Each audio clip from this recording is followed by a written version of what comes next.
So hello everybody and welcome to the final session for the CDAC Public Forum 2021. We've had an amazing networking session during the break, and I'm now going to hand you over to Sangeeta Maiskar, who is going to moderate us for this final session. Hello everyone, welcome back, and first of all, apologies for the short delay. It's because one of our panelists needed to disappear quickly, but we've managed to record an interview with her that you're going to hear soon, and when you hear it, I think you'll agree that it was definitely worth the wait. So, with perfect timing, almost, we move to our final session of the CDAC 2021 Public Forum, and it's great to end on this session. But before we start, as before, we'd like this session to be as inclusive as possible. So if you hear something you want to react to, you have any questions or any comments, please do drop them into the chat. We're picking those up, and as you've seen, we can introduce them into the conversation as we go. So here we are for our final session, the limits of technology for accountability, how to ensure that the digital divide doesn't silence the most vulnerable. So far, during our previous discussions, we've been exploring if technology has now reached a point of accessibility where it could provide a tipping point towards shifting the power balance in aid, with less one-way decision-making from the humanitarian aid providers and instead moving towards a more equitable relationship. However, the key word is accessibility.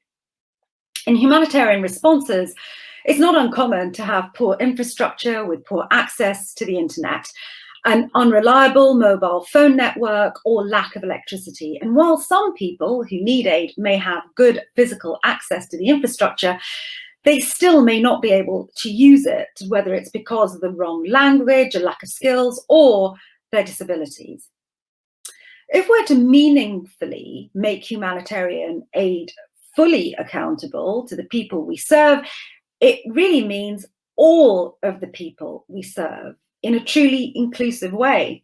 So, could technology help to bridge this gap, or is technology actually forcing the gap wider? I'm really pleased to say that we've been able to talk to Dr. Gaya Gamhewage, the Director for the Prevention and Response to Sexual Exploitation, Abuse and Harassment at the WHO. A medical doctor by training, she has also been at various times a journalist, a community health director, and an academic. For nearly 10 years, she was WHO's global lead for risk communications. And I imagine that's experience that has been very useful to her now. She wasn't able to stay for the panel, her work was calling, but she very kindly made time to speak to me during the break. This is what she had to say. You've been able to make time. I know you're incredibly busy today. I do have a couple of questions that I'd love the answers to. You've been working on community engagement and risk communication for a really long time. And over those years, I wonder, how have improvements in technology change your work in reaching as many people as possible? Thank you, Sangeeta. Lovely to see you as well. Well, I think the simple answer is it's absolutely had an amazing impact on people who were really far away from knowledge, from advice, from, on how to protect themselves, how to stay safe. And I think the COVID-19 pandemic has really propelled us into a world, whether we live in cities or villages, where we are using tech much more, and not just, internet, social media and other forms of tech.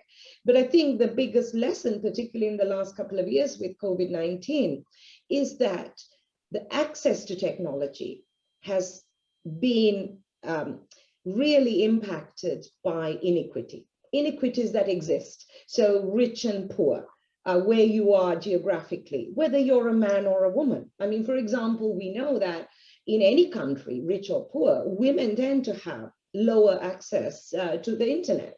In Africa, the difference is about 13%. So only about 20% of women in Africa, 1 in 5, have access to internet, where it's 33% for men. So I think we're really seeing existing inequities impacting on how we harness the, if you like, the benefits and the magic of technology.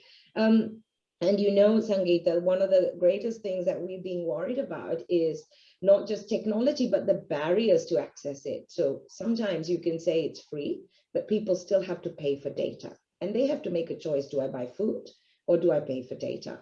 The languages. So, you know, I run, with my colleagues, is Open WHO Learning Platform. We offer basic knowledge for protecting yourself from COVID and other diseases in 57 local languages. Now, this is not a common thing, that we go to the local language and dialect of people. So I think it's great, it's wonderful, but we really now have to address the problems that we all know exist. And this issue of the digital divide, which is what you're describing, is absolutely critical to this entire conversation. Do you think that there is a risk that in future there may be a two-speed community engagement process, with humanitarian and development projects being more accountable to those who are connected and less accountable to those who can't connect? Yeah, I think the danger is there. I mean, Sangeeta, just take your own family. You know, I live in a multi-generational family, my mother, myself, my children. And, you know, we all interact with internet in different ways and technology in different ways. So it's not just the digital divide, but it's who we are, how we were socialized, how we trust things. And you also know, because of technology, it's become even more complicated for people to understand what is the truth, what is knowledge. We know about misinformation, disinformation. So I think it's not just going to be a dual track. I think there are shades in this. And that's why I really caution, technology is a tool, it's an amazing tool, but we must not drop that blended approach we take for engaging communities, the face-to-face, the community radio, you know, the trusted networks. We should not trust only one tool. And that is just life experience. That's not me talking as an expert. Dr. Gaya, you just touched there on the infrastructure and technological barriers, but there are also societal barriers that you've been hinting at there. The cost of connections can be very expensive, and for people with disabilities, for example, it may be very hard to use a phone or even see a screen. With scarce resources, should humanitarian technology innovation budgets be spent more on advocacy to address these issues on an industry-wide basis? I think so. I think, you know, across the UN, we want, you know, internet for everybody, technology for everybody. But this just remains a wish, a desire, a goal. But many people, millions of people are being left behind. I think we should advocate much strongly, not just with governments particularly, because they control the infrastructure in their country, with the private sector. But I really believe innovation must be local. Really, we must find in local situations and we must invest in local innovation, national innovation that sort of, if you like, enters this spider web, this ecosystem that we have globally, because local solutions work for the most vulnerable communities. For example, I'm working on the prevention of sexual exploitation, abuse of communities we serve. This is very important. I mean, women are disempowered. They're the last to get technology, right? And even the use of cash payments in humanitarian situations, we can reduce the risk of exploitation if we are using technology, for example, to transfer cash. So I think it's not just about information. It's about, you know, it's about the full scale of interventions that we have to go. But I really would also invest in promoting local and national technology as well. There's an issue that's come up time and time again throughout this conference. And it is a concern that many people appear to have, which is that the humanitarian system has been born out of and is perpetuating a colonial attitude. And the question that has arisen is whether the more democratic nature of digital communications and the ability for ordinary people to hold authority to account, whether that will help decolonize humanitarian aid systems. What's your thought on that? Yeah, I mean, I think it's a really profound question, and I don't think there is a simple answer. You know, we are products of the systems that have come before us. And we can talk about colonial, we can talk about patriarchal systems, all of these exist. I think the issue is, yes, technology allows greater participation and meaningful participation of citizens, of communities that hold people to account, authorities to account, but also that hold themselves to account. Because accountability isn't just with humanitarian sector or governments. I think that's one. But again, how do we now prevent creating other pockets of communities who don't, who lose their voice because some have access and democracy through digital technology. So again, not to focus only on one tool, but, and I think we're investing in other forms of engagement with communities. We have to also build the capacity of communities to participate meaningfully in their countries with humanitarian or development aid and others. But we also have to build the capacity of the humanitarian development sectors and national governments on how to empower this participation. Because there's a lot of frustration. People have things to say, they want to participate, but the structures are not there for meaningful conversation. It still tends to be tokenistic. So yes, we must evolve the systems that created our situation today. I am for that. I'm not criticizing any one particular system because I think there are many at play. But I think the transformation will come if we can ensure everybody, including the most vulnerable, as you said, women, people with disabilities, youth, who are going to enjoy or cry at what we're doing today. I mean, they're going to feel the impact of this. So I would go for that blended approach. Do not only depend on technology figures to show you that democracy is increasing or participation is increasing. That there is a real risk there. But we have to make sure more people have access to technology. Dr. Gaya, it's been an absolute pleasure speaking to you. Thank you so much for taking time to speak to us at the CDAC conference. Thank you, Sangeeta, and good luck with this amazing conference. I'm listening in when I can, and my whole team is on. Wonderful, congratulations, and I hope many new ideas come to shape a better world together. Thank you. That, of course, was Dr. Gaya Gamhewage speaking to me just a little earlier. But it's not just the experts we want to hear from. We also want to hear from you. You bring your own level of expertise and informed ideas to this conference. And the way to do that, of course, is to send us your questions and your comments, and you just put them into the chat.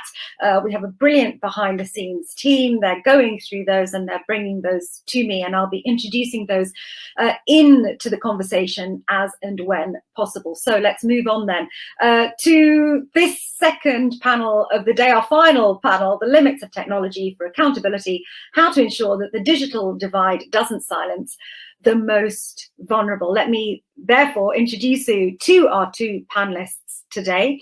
Sulemana Braimah, who is the Executive Director of the Media Foundation for West Africa, MFWA, based in Ghana.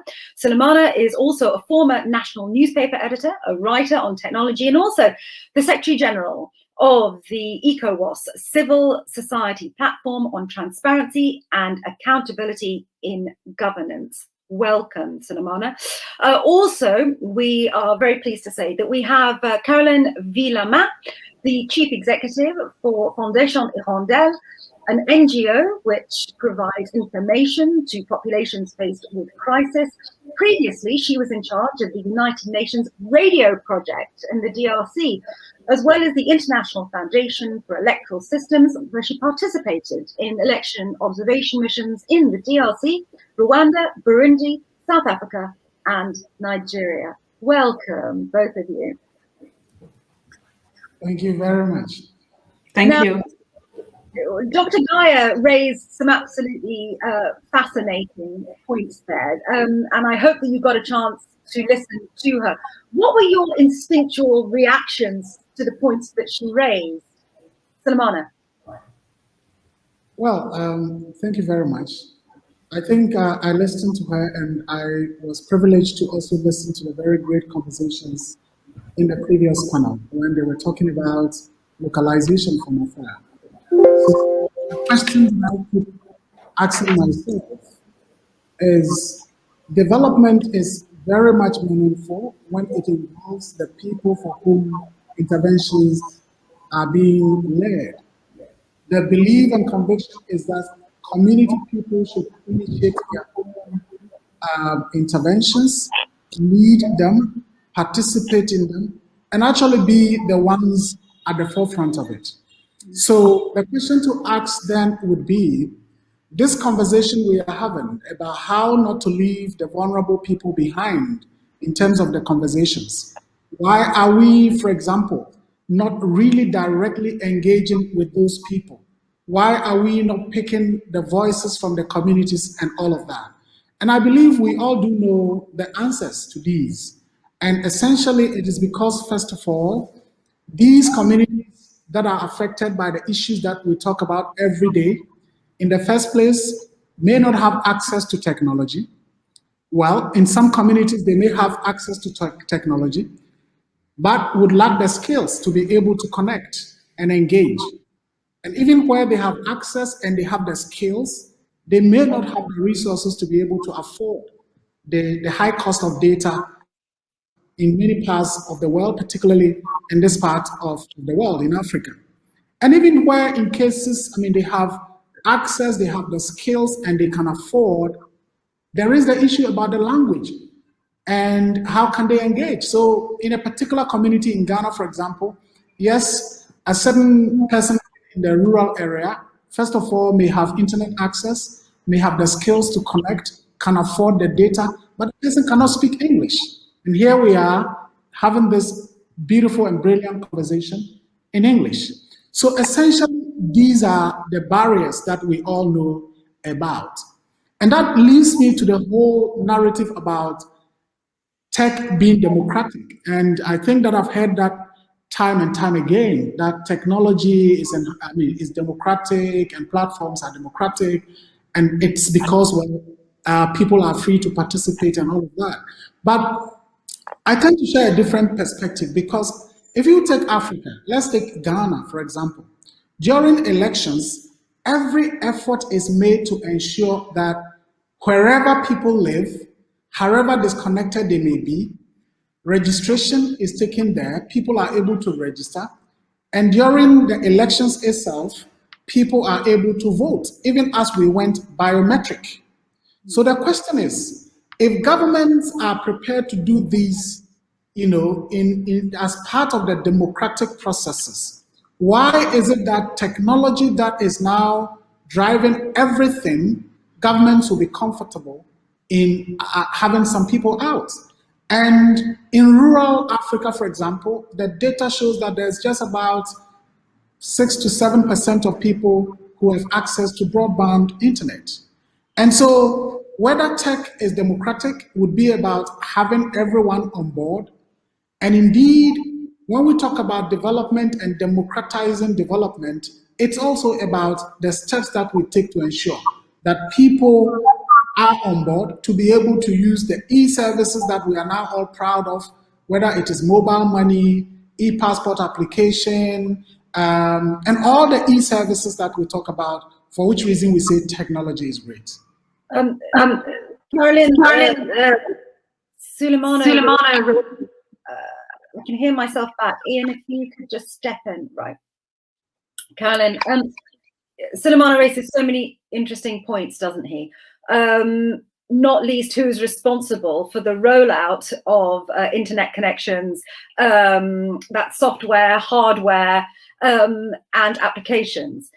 But the problem we have here is that many digital communications are actually owned and run by big private commercial entities. Is there an inherent tension in democratizing digital communications and trying to do that through the prism of big private companies who are there largely, I would say almost entirely, to make a profit for themselves? You're absolutely right. I think this is the main tension. What people need is information of service that will help them making decisions, and sometimes in some of the most difficult times of their lives, when they are facing a sanitary crisis or humanitarian crisis, security issues. And today, none of the platforms, the digital platforms have a public interest mandate. They only have an economic and private profit mandate. So this is just impossible to have the needs of the people match the objective of these platforms. And for me, the inequalities Dr. Gaya raised is key, because throughout the time, people who have the technology and people who have the information have the power. It's not new. This is not new with the new technologies and digital means. It was the case with the books way back when, and then with the mass broadcasting capacities with radio and TV. And that factor of who has the technology, who owns the information, and thus has the power is not broken, because our societies are still pretty much built on that. And unfortunately, very often, male, educated, and already privileged people have the technology and the information.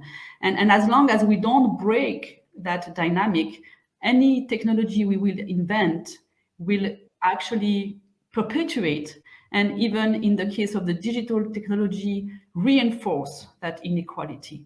And this is why I think, as always, one solution doesn't fit it all. And it's probably a mistake to think that the new technologies will bring the solutions to any problem.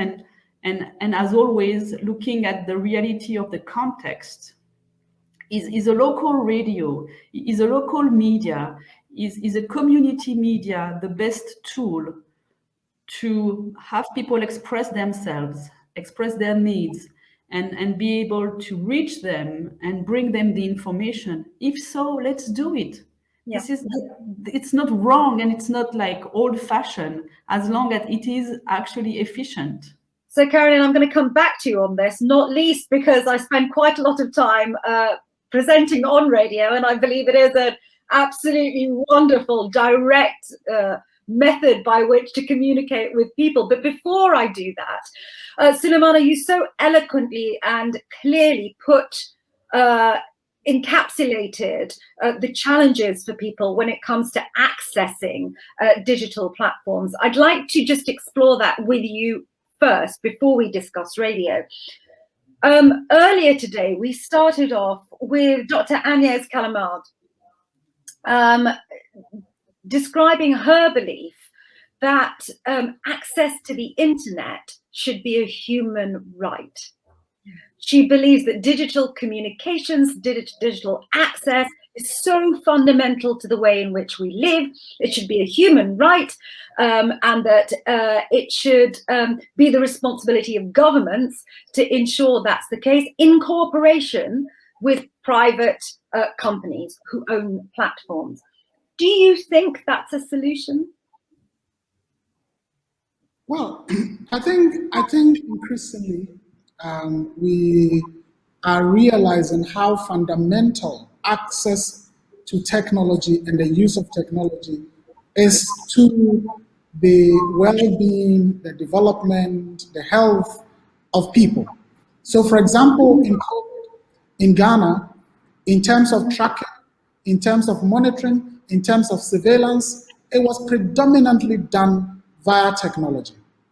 And so to that extent, if someone or a community was completely disconnected, what it meant was that they were not going to be tracking, they were not going to be monitoring, and it would be difficult for them to even access the right healthcare, access to the people who have the knowledge and the expertise, access to oxygen, and so on and so forth.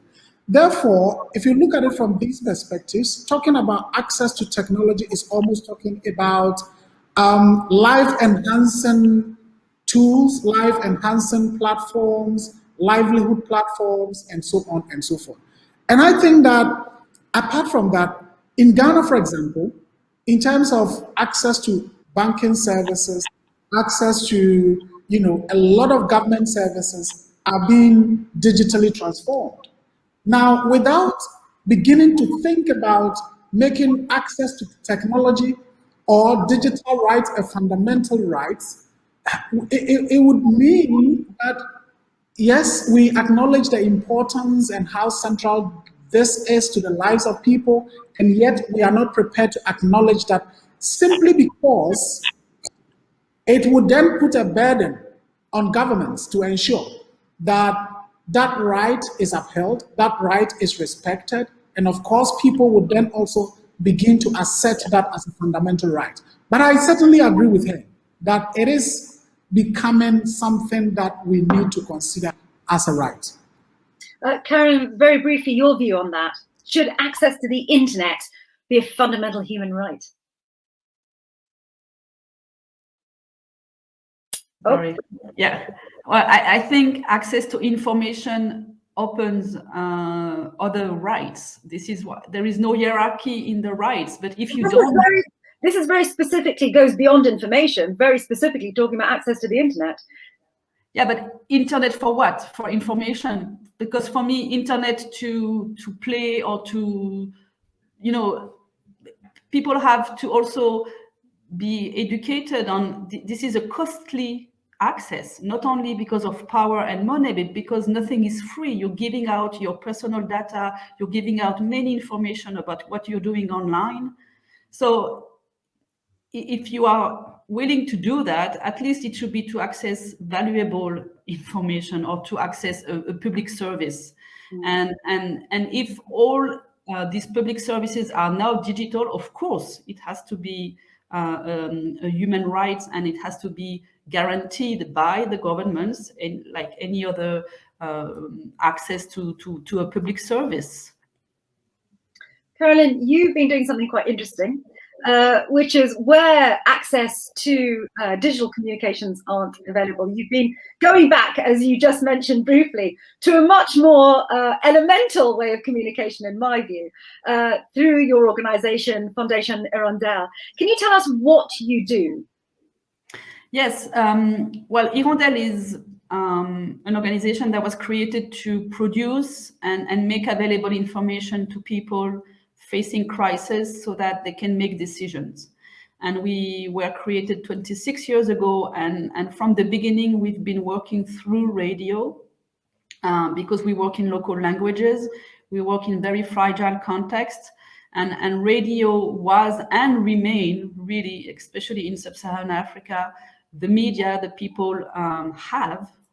A small FM receiver with batteries, no internet connection, something that you can take with you and don't have to plug.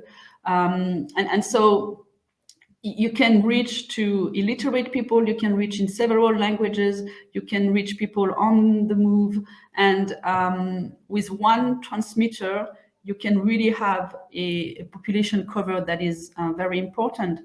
And we, over the years, we have added websites and social media to reach more people, but we have kept radio as the main way to reach out to people and to disseminate information.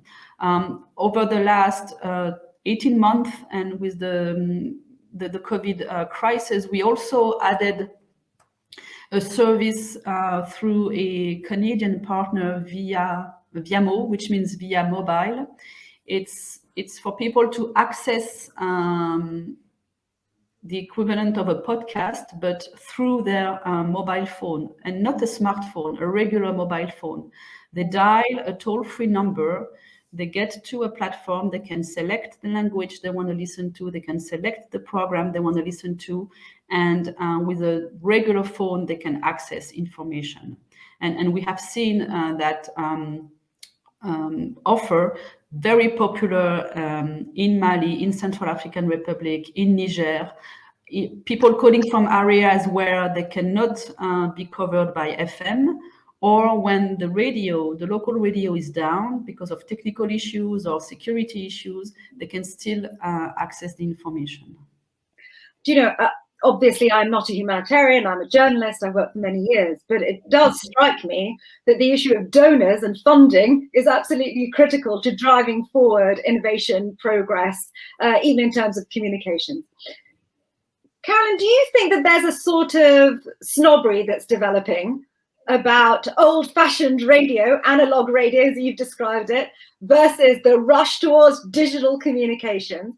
Because certainly I know that as a journalist, the sexier, more interesting thing an organization might cover in terms of news is this new conversation about digital communications, digital engagement. But you seem to be describing a situation where actually that's great, but it doesn't really work.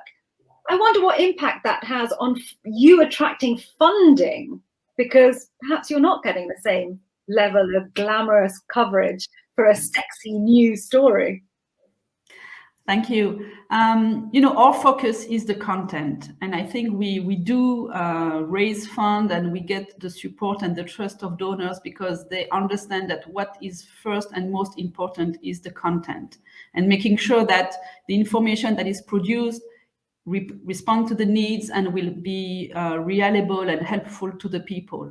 And then the channel, the way that information is made accessible to the various part of the population is our responsibility. And it's, you know, it's when you take the time to explain to a donor in Brussels, in Geneva, in London, that has no idea what it means not to be connected anymore, you can just explain with, and we have data, you know, we did audience surveys, and of course there are data on internet penetration, but last November we did a survey in 6 sub-Saharan African countries, West and Central Africa. 76% of the people say they use radio every day.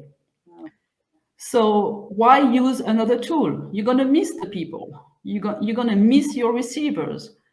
And so have a good content, know your audience, know what people use, when and how, and then use the multiple platforms that are offered. But don't go first with the technology. Go from the people's consumption habits and capacity first. So interesting you mention all of this, because we have another perspective that I would like you both to listen to and then bring us your reflections on it. So let's hear from another one of our expert witnesses, as we've been calling them. Those of you who were with us yesterday would have met Amelia Makutu, who works in disaster response in Fiji. Connectivity can be very low in the islands with little internet connection in places. But even when these challenges exist, technology can be of a huge help, and it doesn't always have to involve the internet. I'm going to let her explain. Bula, my name is Amelia Makutu. I'm the Senior National Coordinator for the CCE project here in Fiji. One of the reasons why VHF radio technology, you know, is still being used is because as much as we get good coverage and so forth with Wi-Fi, it's not reliable. You know, during strong winds, when the cyclones are like category 3 onwards, upwards to 5, the networks go down, and you cannot call or even use a data to be able to send messages to each other. But the VHF radio networks, which we've been using much earlier, that is, you know, that's sustainable. We're able to use that during and after our emergencies during the response period. You know, everything else can get knocked out, but the VHF radio network soldiers on and is able to provide, you know, a channel for communities, affected communities in those rural and remote areas, to contact the planners, the decision makers, and those who are leading the response. So that's been good for us. And it also covers areas where there are no mobile networks. You know, we've become very reliant on mobile networks here. But like I said earlier, you know, sometimes there are places where you just have black spots. You can't access networks, and people have to travel great distances to be able to get networks, you know, sometimes putting their lives at risk if they have to cross flooded streams and rivers. But with VHF radio networks, you know, the areas are located and if the link ups are done, and they're able to, you know, able to communicate with those that it can provide the assistance. So last year, that was what happened when the mobile networks went down, when the telephone, the lines went down. It was the VHF radio network that provided really crucial links between the folks here in the capital city and those running the response on the other main island. Emilia raises some really interesting points there, doesn't she? Sulemana, do you think we're thinking about technology in the wrong way? After all, there are other technologies that exist other than just digital communications. Well, I think the conversation about radio is so critical because here across West Africa, in the various countries we work, as Caroline mentioned, the data shows that about 80% of the people would say their primary source of information is still radio. And to that extent, if you really want to engage the people, want to hear their voices, want to hear their views, and want to have them participate in their own governance processes, your best bet is radio. So in a country like Guinea-Bissau, where we are implementing a project, you have about 24% internet penetration. And what that means is that if you were going to solely rely on the internet, you would be reaching out to only about 24%. And that is even if they are connected, because access is not the same as connection. So they may have access, but lack the capacity, the skills, the knowledge, the money to be able to afford. Even in Ghana, where penetration is a little bit higher at around 49%, it's predominantly still in the urban areas. And so radio remains the crucial thing. But I want to briefly touch on the question you asked earlier about funders and the issue of technology and all of that. And I think it is real because we have encountered a number of occasions where in a call for proposal or in a conversation with a funder, they say, well, we would want to see innovation in your approach.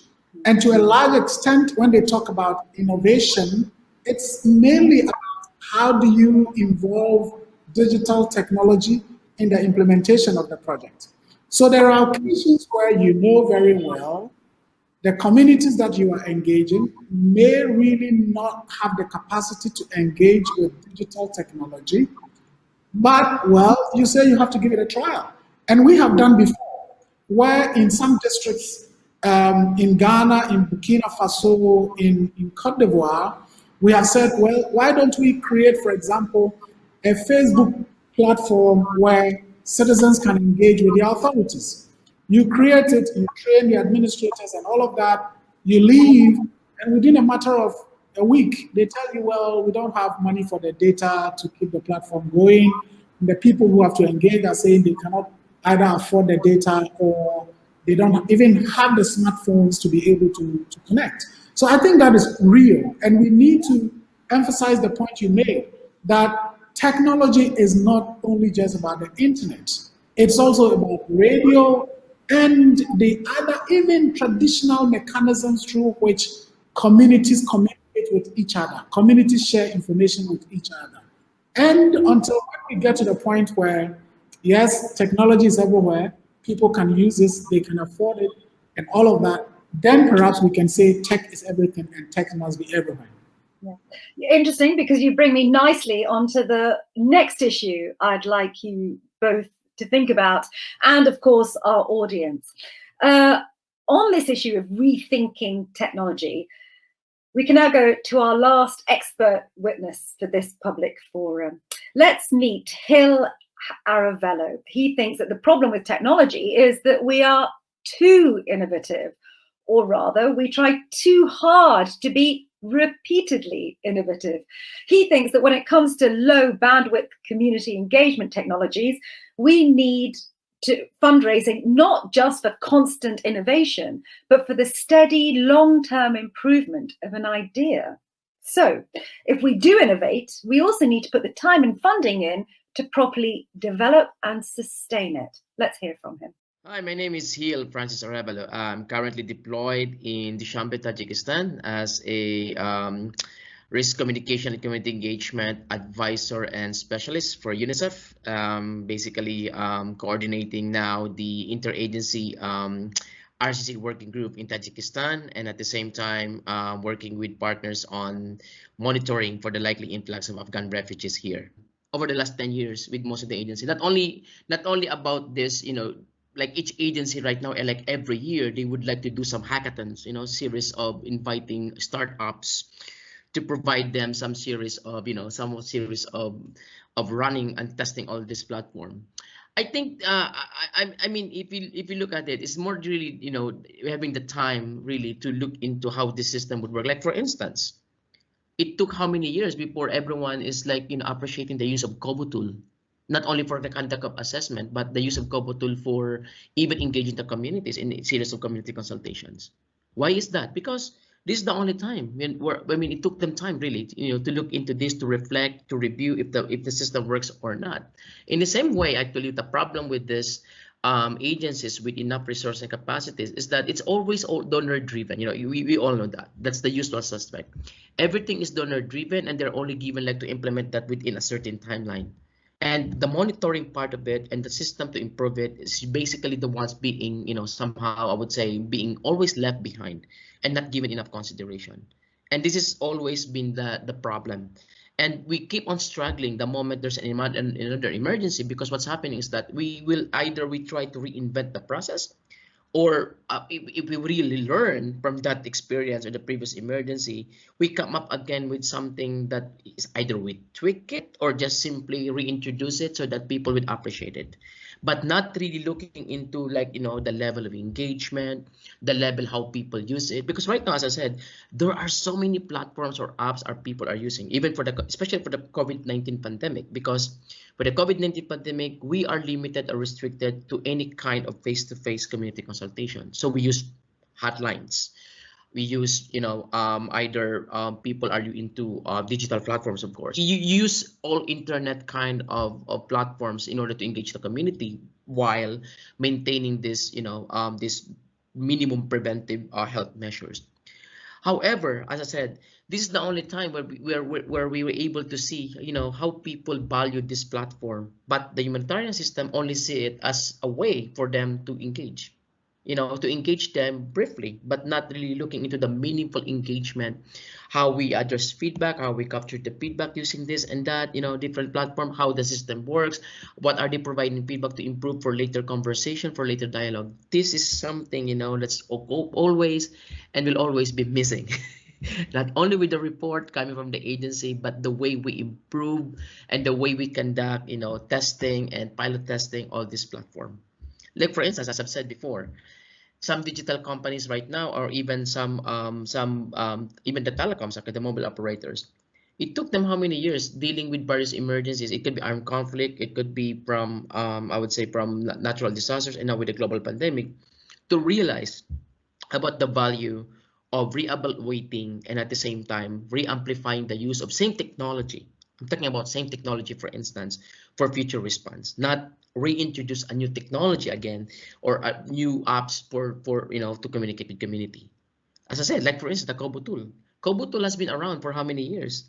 But now everyone's into it for them to conduct and for easy access to assessment, for sharing raw data, and for providing initial data to the affected populations. Same with the hotlines. We only thought that the voicemails and sending SMS is the only way to provide information, but they come to realize that how people value information coming from that. And now we're seeing the value of using the hotlines or even use of really getting into the details about dealing with feedback. So how many disasters do we have to wait? As I'm saying.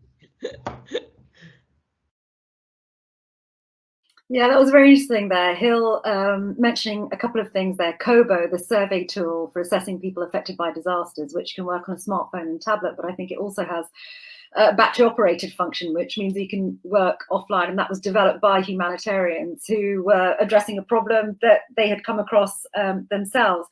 Caroline, do you think that he's right in suggesting that there is a kind of dysfunctional focus on innovation, constantly trying to innovate, rather than working out what the best tool is that is around, and then properly ensuring that that can work in a range of situations? What do you think?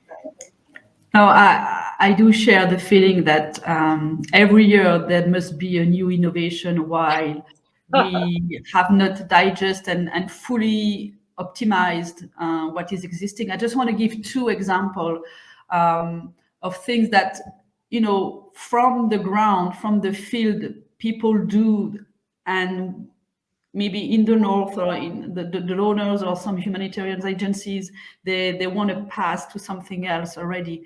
Bluetooth. We have discovered that actually in many of the communities where some of our radio partners are working, some people cannot follow live some programs, but the program is available on Twitter or on any other platform. So there is one member of the community downloading the program. People pay so that they can buy the access. The community pays, one person downloads the program, and then it's shared by Bluetooth. Who uses Bluetooth here? But in the communities, they found that solution, and they organize themselves. So access is expensive, so they make a common pot. They buy for credits, they download, and then it's shared by Bluetooth. This is great. And another example is how much WhatsApp has also developed itself, and with the voice messages. We were able to recently run a study based on WhatsApp feedback, but from voice messages, and using technology where the messages, even in local languages, were translated, and we got feedback from displaced people in Burkina Faso on their needs for information, particularly around the COVID. And we use the WhatsApp platform because this is what the community was using, and the voice messages. So again, you know, looking at what people do and how they do it will make us more efficient and not come with some top-down and new innovative solutions every time.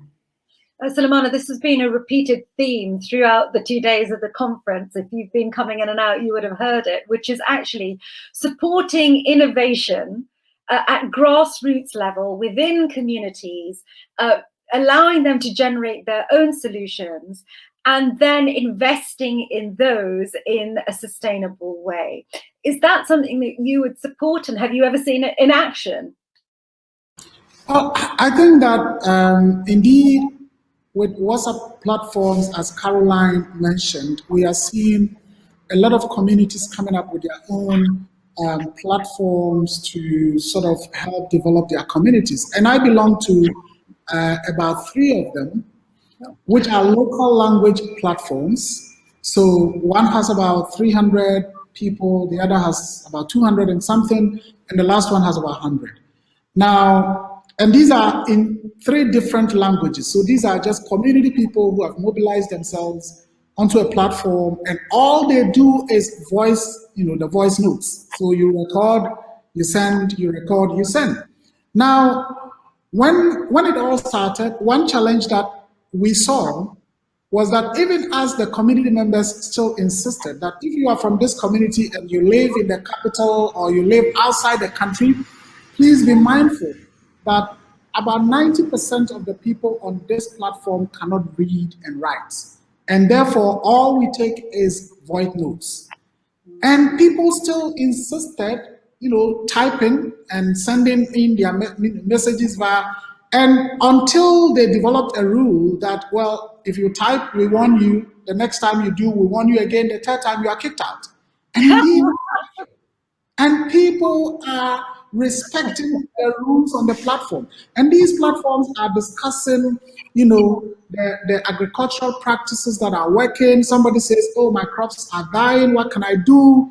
And then somebody sends in, oh, I experienced the same thing and I did ABC and it is resolved. And within days, you have the person coming back to give feedback. Yes, I did it and it worked, and so on. So it's become such a powerful tool for communities to share ideas and to brainstorm and discuss their own problems and so on. And this is an innovation from the communities themselves. And not maybe a funder saying, look, you have to, by all means, develop something which will fit our innovation requirement and all of that. So I think talking about innovation, again, we shouldn't just limit it to technology. Even with radio, people can have innovative ways of engaging amongst themselves. I think ultimately what we want is people's voices, people's empowerment, community development. And whatever it takes to do that, we should allow that. Well, talking of which, empowering people, would like to empower or have our audience empower themselves by taking part in a vote. We have a Slido poll that those listening in can take part in. This is the question that we're going to be asking you if you're listening to this. We'd like to know, if you go to the right of your screen now, you'll be able to see it.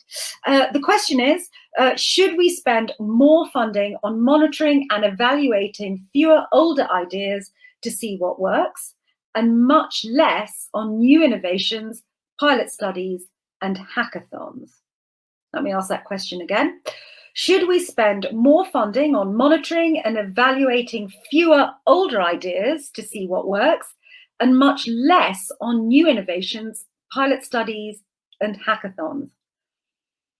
In other words, should we stick with what we know, get that working, or should we be innovating? That poll is a live poll. I can see how you're all voting, not individually, but I can see who's winning and who isn't in this argument. Whilst we let that poll run, we'll let it run for a minute or two. Caroline, can I come to you? What do you think? Should we be spending more funding on monitoring and evaluating a few older ideas to see what works, and spend less on new innovations and pilot studies and hackathons? I ought to explain what a hackathon is. I only recently discovered it. It's when you get a lot of people who are systems analysts in a room and they're all coming up with solutions over the course of a weekend. They're all locked in there together. Caroline, what's your thoughts? Well, in general, I think it's not, all black or all white, but I do tend to believe that when you have to respond rapidly and efficiently to a crisis and to people's needs and lives, let's use what we know works and not do pilot in the middle of chaos or very unknown contexts. So again, maybe once you have addressed the urgent and basic needs, you can try new things, but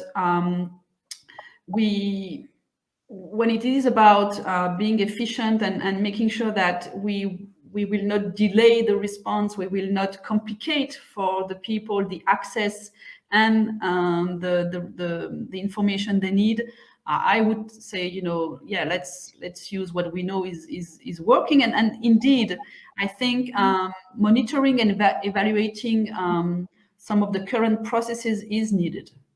Very briefly, Sulemana, without wishing to influence the vote, how would you vote in this situation and why? Just briefly. Well, I think I'm in a dilemma a bit, but if I'm pushed to necessarily, and by all means vote, I may go with yes. And I think that it's important to know what works, work on them more, help improve them. However, at the same time, it's important to also consider new innovations and what else could be done to improve what we already know works. And I think, well, the question is well framed because it talks about more funding and not all funding. So yes, more funding towards what we already know works. And of course, whatever funding is left should be invested in the hackathons, the innovations, and all of that. Okay, and the vote is in. The vote is now closed. I can bring you the results. To the question, should we spend more funding on monitoring and evaluating fewer ideas to see what works, and much less on new innovations, pilot studies, and hackathons? 69% of you voted yes. 69% of you voted yes. 31% of you voted no. very briefly. Sulemana, are you surprised by that?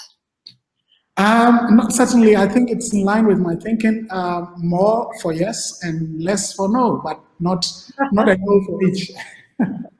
Caroline, your last thought on that, or your last reflection? It probably reflects, the practitioner's point of view, and again, maybe researchers and tech lab would like to test new things, new ideas. But when you are the practitioner on the ground, physically and operationally implementing the responses, sometimes it's an additional difficulty to try something new and to be part of a pilot thing. So I'm not surprised by the results, frankly. Thank you very much to everybody that took part in that poll. We do appreciate your interactions. Well, it leaves it only for me to say thank you to Caroline and Suleiman. Thank you so much for joining me. Another vibrant, interesting, slightly contentious conversation. And we couldn't have done it without you. Thank you so much. And I hope we get to meet again at some point in the future. Who knows, maybe even in person one day. Now that, of course, was the last panel, and we're almost at the very end of the CDAC Network Public Forum for 2021. And it's been an absolutely fascinating 2 days for me. I hope you've enjoyed it as well. But before I go, I would very much like to introduce you for closing remarks from the Executive Director for the CDAC Network, Marion Madsen, without whom none of this would have been possible. Over to you, Marion. Thank you so much, Sangeeta, for that introduction.